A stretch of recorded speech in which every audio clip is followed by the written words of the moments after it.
ఇంతలోనే విపత్తు వచ్చింది. గోదావరి నది ఉప్పొంగింది. దానివల్ల అటు వెస్ట్ గోదావరి, ఈస్ట్ గోదావరిలో చాలా ప్రాంతాలు ముంపుకు గురయ్యాయి. చాలా గ్రామాలు ముంపుకు గురై ప్రజలు చాలా అవస్థలు పడుతున్నారు. మీరందరూ సజీవ సాక్షులు. గతంలో కూడా మీరు పనిచేశారు. గత 5 సంవత్సరాలు ఎప్పుడైనా ఒక విపత్తు వస్తే, ఎప్పుడైనా వరదలు వస్తే ముఖ్యమంత్రి ఎప్పుడైనా సరే రివ్యూ తీసుకుని అధికార యంత్రాంగానికి అలర్ట్ చేసినటువంటి రోజు ఒక్కటైనా ఉందా? ఆ రోజు 5 సంవత్సరాల్లో ఒక మంత్రి అయినా, ఒక అధికారి అయినా గ్రామాలకెళ్లి పేదవాడికి పలకరించినటువంటి దాఖలాలు ఎక్కడైనా ఉందా? మొన్న ఎప్పుడైతే భారీ వర్షాలు వస్తాయి, గోదావరి నదికి విపరీతంగా వరదొస్తుందని తెలిస్తే మా విపత్తుల శాఖ మంత్రి శ్రీమతి అనిత గారు జూమ్ లో కాన్ఫరెన్స్ తీసుకుని కలెక్టర్లకు అలర్ట్ చేశారు. ఏవైతే ముంపు ప్రాంతాలున్నాయో, ముంపు మండలాలున్నాయో అధికార యంత్రాంగానికి అప్రమత్తం చేసి ఏ ఒక్క ప్రాణ నష్టం జరగకూడదు, వారందరికీ సురక్షిత ప్రాంతాలకి తరలించడమే కాదు, మీరు చూశారు గతంలో వరదొస్తే తరలించి వారికి బస్తాల్లాగా ఒక స్కూల్లోనో కొట్లోనో పెట్టేయడమే తప్ప ప్రభుత్వాలు చూడక ఆర్తనాదాలు విన్నాం. మాకు భోజనం అందడం లేదు, పిల్లలకు పాలు అందడం లేదు, సకాలంలో నీళ్లు లేవు, టాయిలెట్స్ లేవని. ఈ 5 రోజుల్లో ఎక్కడైనా ఒక వార్త వచ్చిందా? భోజనాలు పెట్టాం, పిల్లలకు పాలు ఇచ్చాం, వాటర్ ఇచ్చాం. వాళ్ళు మళ్లీ నార్మల్ గా వచ్చి ఇంటికి వెళ్లేసరికి 3,000 రూపాయలు పరిహారం కూడా ఇచ్చి వాళ్ళందరికీ న్యాయం చేశాం. ఈ రోజు ఈ 2-3 జిల్లాలు తిరుగుతుంటే గత ప్రభుత్వం పాపాల వల్ల ఏవైతే పురాతనమైనటువంటి కాలువలున్నాయో, గెడ్డలున్నాయో 5 సంవత్సరాలు గాలికి వదిలేశారు. కనీస స్థాయిలో మెయింటెనెన్స్ చేయలేదు.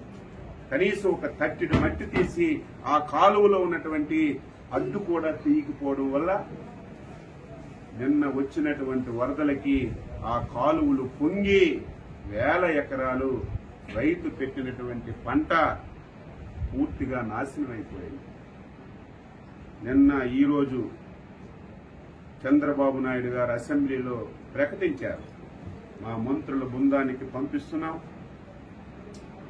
నష్టపోయినటువంటి రైతాంగానికి పలకరించడమే కాకుండా ఎవరైతే పునరావాస కేంద్రాల్లో ఉన్నారో వాళ్ళ దగ్గరికి వెళ్లి వాళ్ళకి అన్ని సదుపాయాలు అందుతున్నాయో లేదో చూసి రైతాంగానికి ఏ విధంగా మనీ సహకారం ఇవ్వాలో అన్ని తెలుసుకొని నాకు చెప్పండి, నేను రైతుల పట్ల చాలా ఉదారంగా ఉన్నాను, అవసరమైతే ఒక పైసా ఎక్కువ ఇచ్చైనా రైతులు కష్టాలు తీర్చి వారి రుణం తీర్చుకుంటానని స్పష్టంగా ముఖ్యమంత్రి గారు చెప్పడం వల్ల మేము బృందాలుగా వచ్చి తిరిగాము.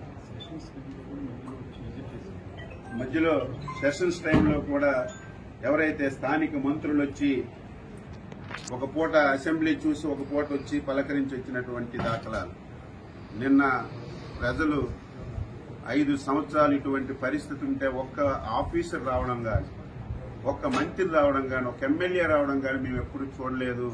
మీరు వచ్చారు, ఇదే మాకు ఆనందం అని మీ సాక్షిగానే చాలా మంది నిన్న వారి హర్షాన్ని తెలియజేశారు. ఈ రోజు ఈ ప్రాంతం నాశనం అవడానికి ప్రధాన కారణం ఎర్రకాలువ. ఇది జంగారెడ్డిగూడెంలో స్టార్ట్ అయి మళ్లీ భీమవరంలో ఎండ్ అవుతుంది. ఈ కాలువ అస్తవ్యస్తంగా ఉంది. ఈ కాలువ వల్ల సుమారుగా 20 నియోజకవర్గాల్లో ప్రతి సంవత్సరం చేతికొచ్చిన పంట పోతుంది, పెట్టుబడి పెట్టిన పంట పోతుంది. ఈ కాలువని శాశ్వతంగా ఈ సమస్యని పరిష్కరించాలని ఒక ఆలోచన చేస్తున్నాం. అందుకే జిల్లా యంత్రాంగానికి చెప్పాం, తాత్కాలికంగా ఏవైతే గుంతలు పడ్డాయో ఆ గుంతలన్నీ పూడ్చమని చెప్పి ఆదేశాలు ఇచ్చాం. టెంపరీగా రేపు డిసెంబర్కి మళ్లీ వ్యవసాయం పెట్టుకోవడానికి ఎక్కడైతే ఈ స్లూయసెస్ పోయాయో, తలుపులు పోయాయో దాని గురించి ఒక ఎస్టిమేషన్ చేయమని ఆదేశాలు ఇచ్చాం. మళ్లీ ఈ 2 జిల్లాల మంత్రులు ఎమ్మెల్యేలు అందరం కూర్చొని ఇరిగేషన్ అధికారులతో సమావేశం పెట్టి ఈ ఎర్ర కాలువకి శాశ్వత పరిష్కారం కింద మోడరైజేషన్ చేయడానికి ఎంత డబ్బైనా సరే చంద్రబాబు నాయుడు గారి దృష్టిలో పెట్టి ఈ 5 సంవత్సరాల్లో శాశ్వత పరిష్కారం చూపి స్వతంత్రం వచ్చిన నుంచి పడుతున్నటువంటి ఈ బాధని తొలగించాలని చిత్తశుద్ధితో అంకిత భావంతో పనిచేస్తామని చెప్పి సందర్భంగా తెలియజేస్తూ